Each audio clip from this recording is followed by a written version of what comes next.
Assalamu alaikum everyone and welcome to another video.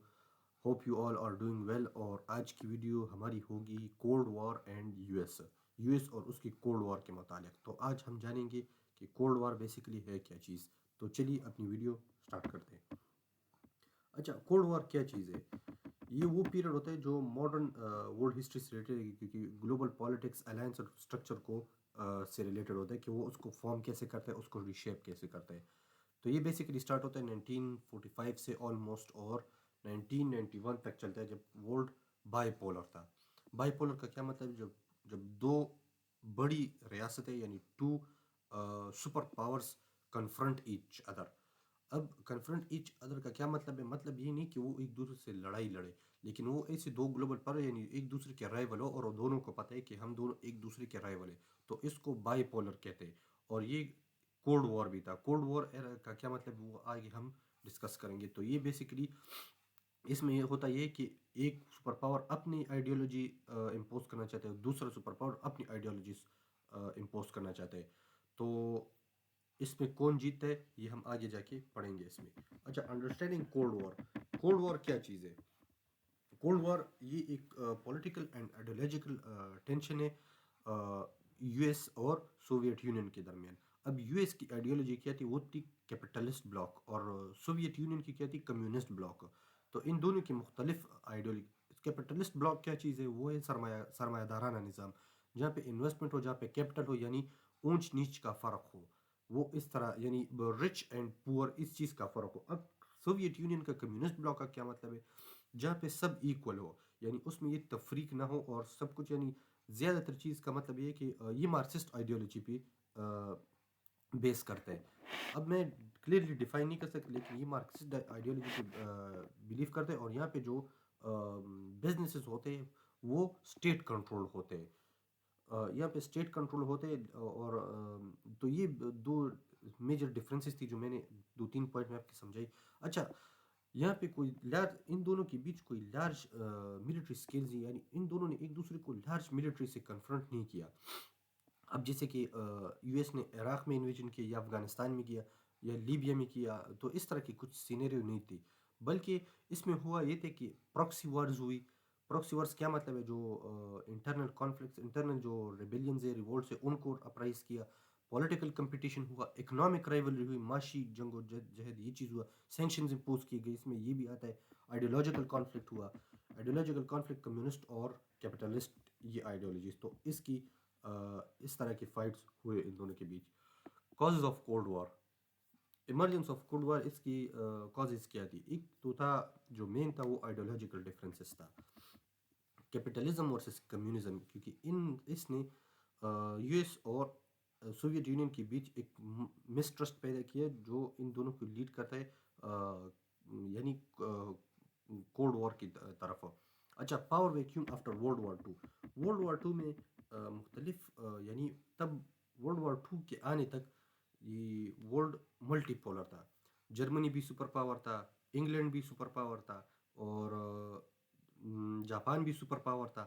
تو اس طرح کی 3 مختلف ریاستیں سپر پاور تھی. اس کے ساتھ اور بھی چھوٹے کافی ریاستیں سپر پاور تھی. سپر پاور نہیں تھی, یعنی وہ پاور کی حد میں تھی. تو جب جاپان کو شکست ہوئی, جرمنی کو شکست ہوئی, یو کے کو بھی ایون شکست ہوئی, تو اس نے ایک ویکیوم کریٹ کیا. اس ویکیوم کو فل اپ کرنے کے لیے یو ایس اور you S S are emerge ہوئے ایز اے سپر پاور. تو یہ بھی ایک وجہ تھی کازز آف کولڈ وار کی. اچھا, security concerns. Both nations feared expansion of the others influence. اب خواہ جب ایک بندہ سپر پاور ہے تو وہ دوسرے کے سپر پاور بننے سے ڈرے گا بھی, اور اس کوشش کرے کہ یہ نہ بھی بنے. تو یہ بھی ایک وجہ تھی. اچھا, یو ایس کی اسٹریٹجی کیا تھی during the cold war? U S کی اسٹریٹجی یہ تھی کہ وہ کمیونزم کو مزید نہ بڑھے. اس کی ایک پالیسی تھی کنٹینمنٹ پالیسی. پھر آتے formation of alliances such as NATO. NATO کی بنیاد اس نے رکھی آئی گیس 1947-49 پڑھا ہے, لیکن ایگزیکٹ ڈیٹ نہیں ہے. نیٹو الائنس کے North Atlantic Treaty Organisation. an attack on one is an attack against all. تو اس طرح کی ان کی پالیسی تھی. Economic support through initiatives like reconstruction programmes. Involvement in proxy war such as Korea and Vietnam. ہاں, یہ کیونکہ جہاں پہ کمیونسٹ تھا بیسیکلی، جہاں پہ کمیونسٹ تھا یعنی رشیا کا انوالومنٹ تھی، وہاں پہ یو ایس بھی انوالو ہو جاتا تھا کمیونزم کو روکنے کے لیے. لیکن بعض موسٹ آف دا ٹائم ان کو شکست ہو رہی تھی، موسٹ آف دا ٹائم وہ کمیونزم کو روکتے تھے سوویت یونین کو آگے بڑھنے سے، یعنی ایکسپینشن سے روکتے تھے، یعنی جہاں پر ہے بس ان کو وہیں پر رہنے دے. Emergence of cold war, sorry emergence of U S global dominance. تو یہ کیا چیز ہے؟ The cold war significantly strengthened global position of United States. Key factors include economic strength after World War One, technological advancement, military superiority, global alliances and influence. تو جب U S نے اس طرح کے اقدامات اٹھائے، یعنی جیسے کہ پہلے ڈسکس کیا، کیونکہ اب اس کو تو سوویت یونین سے آگے بڑھنا تھا، تو یو ایس نے یہاں پہ ایک سگنیفیکنس گین کیا، اس نے اپنے آپ کو اسٹرینتھن کیا، کیونکہ اس نے اکنامکلی اپنے آپ کو اسٹرینتھن کیا، ٹیکنالوجیکل کیا، اور ملٹری سپیریورٹی. اور تقریباً 1945 46 47 اس طرح یعنی وہ آفٹر ورلڈ وار ٹو سب سے پہلے جو نیوکلیر بام کریٹ کیا تو وہ یو ایس نے بنایا، اور اس کے بعد رشیا نے. تو یہاں پہ بھی اس کو ایک سپیریورٹی مل گئی ہے. گلوبل الائنس بنے جیسے کہ نیٹو ہو گیا، تو وہ بھی ان کو ایک سپیریورٹی مل گئی. یو ایس ایس آر نے بنایا وارسا پیکٹ، لیکن وہ تھا 1960 61 اس طرح کا ٹائم تھا، اور 91 میں ڈیزالو ہوا. اور بیسیکلی پورا کا پورا سوویت یونین کا جو تھا وہ اسٹرکچر وہ کولیپس ہو گیا، سوری وہ ڈس انٹیگریٹ ہو گیا. U S S R, unit of Soviet social republic, دسمبر 1991 میں وہ یعنی ڈس انٹیگریٹ ہو گیا. تو وہاں پہ تو وہ بیسیکلی 1945 سے 91 تک بائی پولر تھا ورلڈ، اور اس کے بعد یونی پولر ورلڈ تھا. 1991 سے لے کے 2001 تک آئی گیس یونی پولر تھا.